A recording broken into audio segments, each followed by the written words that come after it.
পারেননি সাহিত্যিক সুপ্রিয়া দেবনাথ মহাশয়াকে।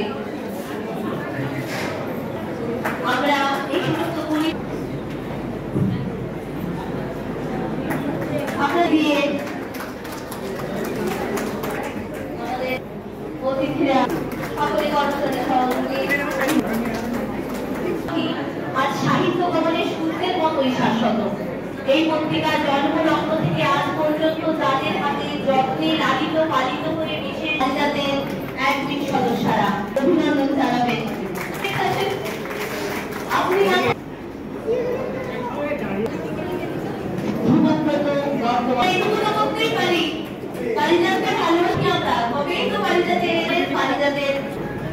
আসার জন্য উপস্থিত মহাশয়কে